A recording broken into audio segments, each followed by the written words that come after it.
اور ساتھ ہی میرے رسول پاک علیہ السلام نے مرد کی طرف توجہ فرمائی، اور کیا خوبصورت لفظ ارشاد فرمایا تم میں ہر آدمی اپنے آپ کو اچھا سمجھتا اور اچھا کہتا ہے، ہر آدمی کہتا ہے، لیکن کوئی اگر مجھے آ کے پوچھے گا کہ محبوب آپ کی امت میں اچھا کون ہے، تو حضور فرماتے ہیں میں اسے اچھا سمجھوں گا جو اپنے گھر والوں کے حق میں اچھا ہے، جو اپنی بیوی خیرکم لأہلہ، تم میں سے بہترین وہ ہے جو اپنے گھر والوں کے لیے اچھا ہے۔ اور فرمایا جاؤ میرے گھر جا کے پوچھ لو، وانا خیرکم لأہلی، میں تم سب سے زیادہ بڑھ کر اپنے گھر والوں کے لیے اچھا ہوں۔ تم میں بہترین وہ ہے جو اپنے گھر والوں کے لیے، بال بچوں کے لیے، بیوی کے لیے اچھا ہے۔ رسول کریم علیہ السلام نے خاوند کو حکم دیا اور ارشاد فرمایا کہ عورت ٹیڑھی لکڑی ہے، بیچاری کو اللہ نے عقل پوری نہیں دی۔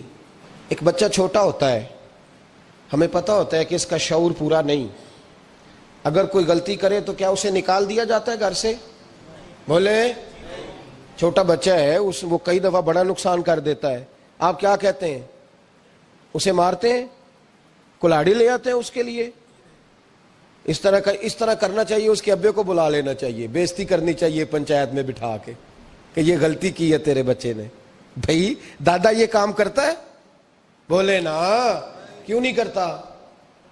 وہ کہتا ہے ہمارا بچہ نہ سمجھ ہے، اپنا پوتا ہے، ہمارا اپنا ہے، اگر ہم اس کا ایپ باہر نکالیں گے تو بڑا کام غلط ہو جائے۔ لیکن وہی ابا جی جب بہو کوئی غلطی کر بیٹھتی ہے تو پنچایت بلاتے ہیں، لوگوں کے سامنے معاذ اللہ تعالیٰ بڑی کڑوی کسیلی باتیں کرتے ہیں، ایسی باتیں کرتے ہیں کہ جو ان کی بیٹی کے بارے میں کہی جائے تو وہ کبھی پسند نہ کریں، اتنے سخت جملے کہے جاتے ہیں، بیٹی والے کو رسوا کیا جاتا ہے۔ میرے نبی کریم علیہ السلام نے فرمایا یہ ٹیڑھی لکڑی ہے، بیچاری کو اللہ تبارک و تعالیٰ نے اپنی حکمت کے تحت عقل عادی عطا فرمائی ہے، تم اگر چاہو گے سیدھی کرنا تو یہ ٹوٹ جائے گی، سیدھی نہیں ہوگی۔ حضور کیا کریں؟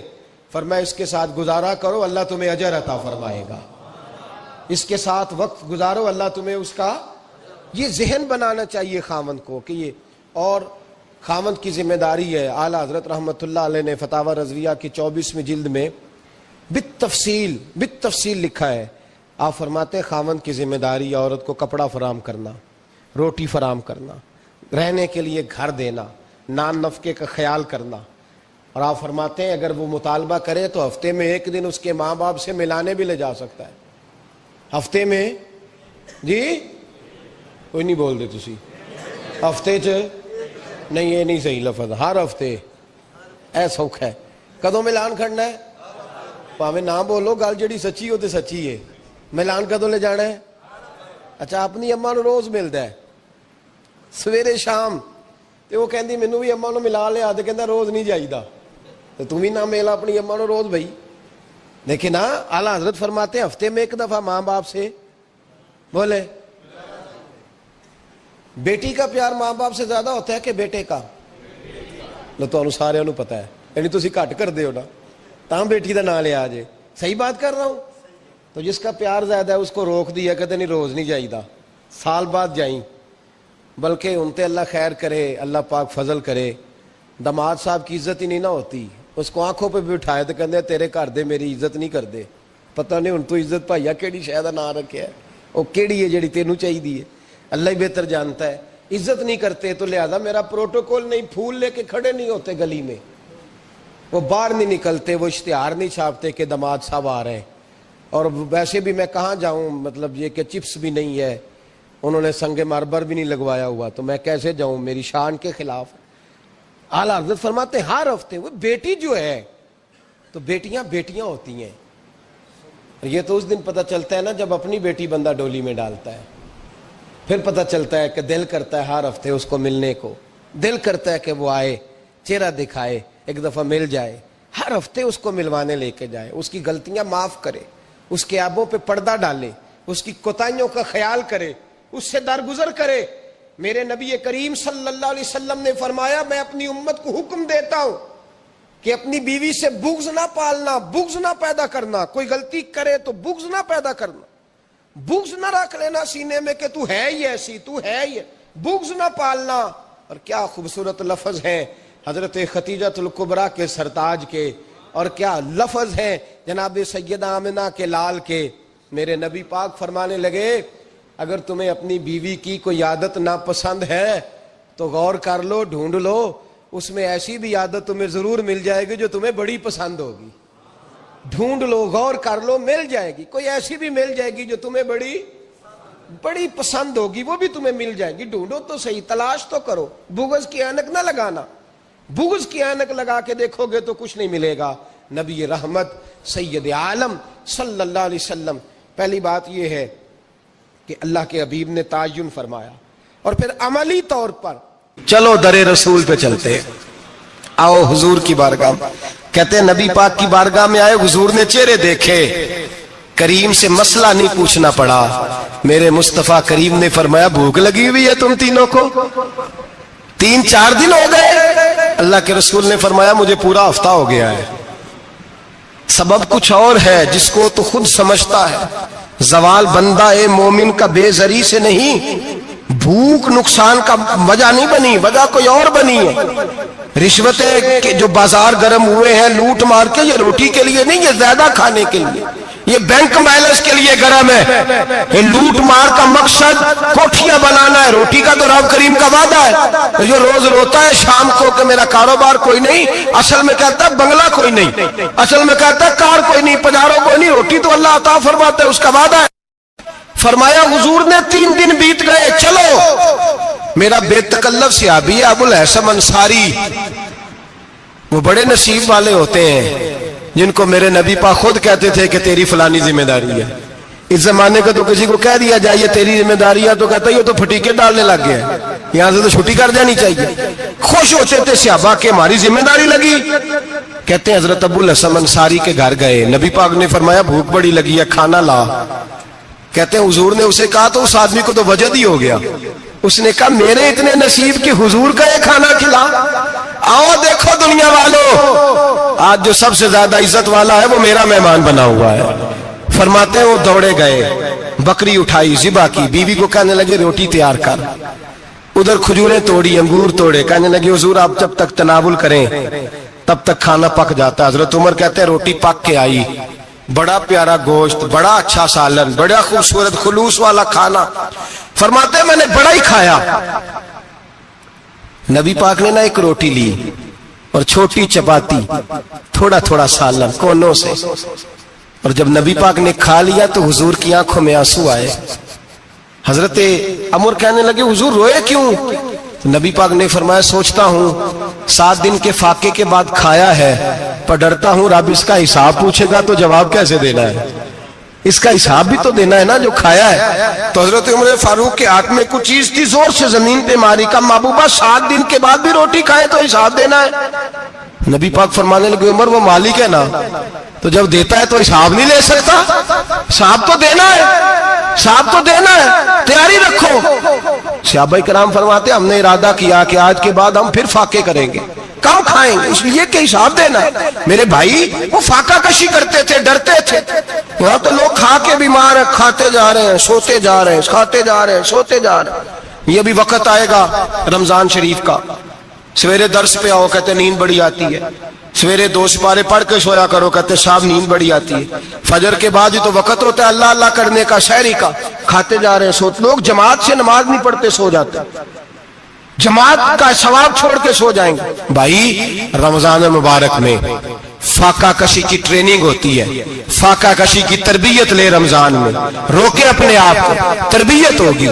اور ہمارے صوفیاء فرماتے ہیں جو زیادہ کھاتا ہے اس کا نفس اس کو زیادہ پہ مائل کرتا ہے, خواہشات نفس پیدا ہوتی ہیں. میرے نبی پاک علیہ السلام نے جوانوں کو حکم دیا ہے یا معاشر الشباب, او جوانوں.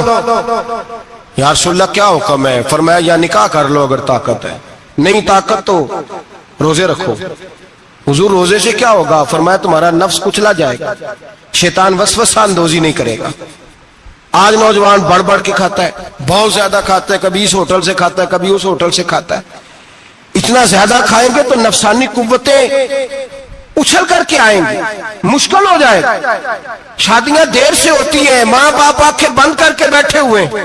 اگر ماں باپ کی ذمہ داری ہو اور ماں باپ نکاح نہ کرے تو نبی پاک نے فرمایا بچے گناہ کریں گے تو جتنا گناہ بچے کو اتنا باپ کو بھی ہوگا. تو ماں باپ چپ ہیں، دوسرا شادی مشکل بڑی ہے، مہنگی بڑی، اور تیسرا نہیں کر رہے کچھ لوگ تو روزے بھی نہیں رکھ رہے. تو رمضان ان کے لیے بھی وقت ہے، نفسانی قوتیں کچلی جائیں گی، کھانا جتنا کم کھایا جائے گا اتنا وجود کے اندر نفسانی خواہشات کم پیدا ہوں. تو رمضان تو پریکٹس ہے مجاہدے کی، دین کی. اور دوسرا میرے حبیب پاک صلی اللہ علیہ وسلم نے فرمایا ہے، حضور فرماتے ہیں کہ رمضان اور قرآن کا آپس میں رشتہ ہے. قرآن پاک کتنا پڑھنا چاہیے روزانہ؟ زیادہ سے اللہ جزا دے، امید ہے آپ زیادہ سے زیادہ ہی پڑھتے ہوں گے. بھائی سنیں، حدیث مبارکہ میں نبی پاک نے فرمایا رمضان اور قرآن دونوں مل کے نا، بڑی پیاری حدیث ہے، فرمایا دونوں مل کے اللہ کی بارگاہ میں میری امت کی سفارش کریں گے. رمضان اور اللہ اکبر. کس طرح؟ نبی پاک فرماتے ہیں رمضان کہے گا اے اللہ دن کے وقت میں نے اسے تیری رضا کے لیے کھانے پینے سے باز رکھا، اور قرآن کہے گا یا اللہ رات کو تیری رضا کے لیے کھڑا ہو کے یہ قرآن سنتا تھا. رمضان اور قرآن دونوں سفارش کریں گے. ہم نا بڑا کچھ پڑھتے ہیں، سنتے ہیں، سیکھتے ہیں. اب یقین کریں یہ کھاتے بھائی کا بھائی سے اختلاف ہو جانا تو وہ 30 سال پرانے کھاتے کھول کے لے آتا ہے، ساری رات ڈھونڈتا ہے کہ میرے پیسے کہاں سے نکلتے ہیں، پڑھ لیتا ہے. قرآن پاک کی باری آتی ہے تو نہیں پڑھتے قرآن پاک. ابا جی کا ختم ہوتا ہے تو مانگتے پھرتے ہیں، کہتے 2 قرآن پاک 10 قرآن پاک. یہ باتیں بتانی نہیں چاہیے، کرنی نہیں چاہیے، لیکن چونکہ تربیت کے لیے بیٹھا ہوں تو کر دیتا ہوں. میرے شاگردوں سے پوچھیں، یہاں مدرسہ ہے الحمدللہ، درجنوں طلباء ہیں، اساتذہ ہیں، میرے پیر بھائی ہیں، اور میرا یہ دعویٰ ہے کہ شاید کوئی کسی سے اتنا پیار کرتا ہو جتنے میرے شاگرد اور مرید مجھ سے کرتے ہیں. لیکن میں نے کبھی کسی سے نہیں کہا کہ ذرا سورت فاتحہ پڑھ کے دینا، میں نے اپنے ابا جی کو ثواب دینا ہے.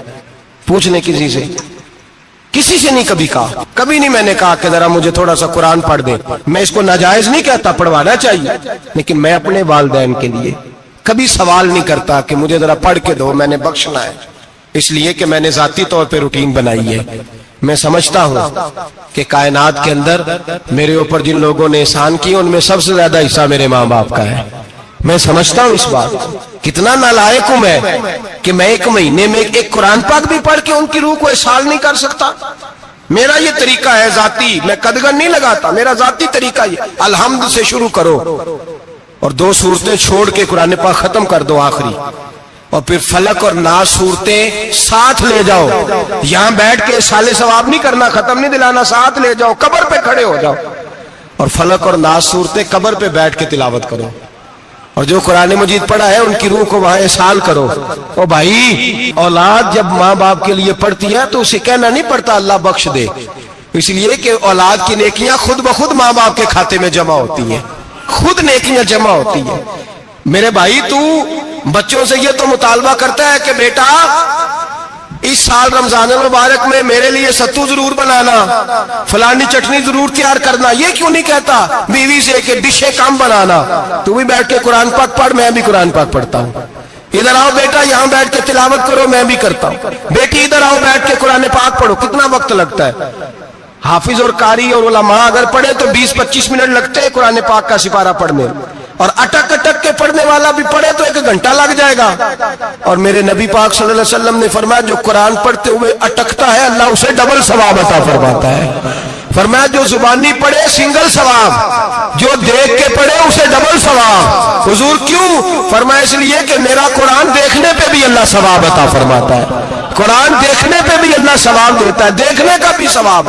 رمضان شریف میں قرآن پاک پڑھے، کھول کے پڑھے. اور میرے بھائی اگر تیرا بچہ پڑھے، اگر تیری بیٹی پڑھے، کائنات کا خوش نصیب باپ وہ ہے کہ بیٹا قرآن پڑھے، چاہے ناظرہ ہی پڑھے. جس کی بیٹی پڑھے، زندگی میں انہیں اس کام پہ لگا جاؤ، مرنے کے بعد بھی پڑھیں گے. امام جلال الدین سیوطی شافعی رحمت اللہ علیہ فرماتے حضرت عیسیٰ قبر کے پاس سے گزرے، قبر پہ عذاب ہو رہا تھا، اللہ کا غضب برس رہا تھا. جناب عیسیٰ استغفار پڑھتے ڈرتے گزر گئے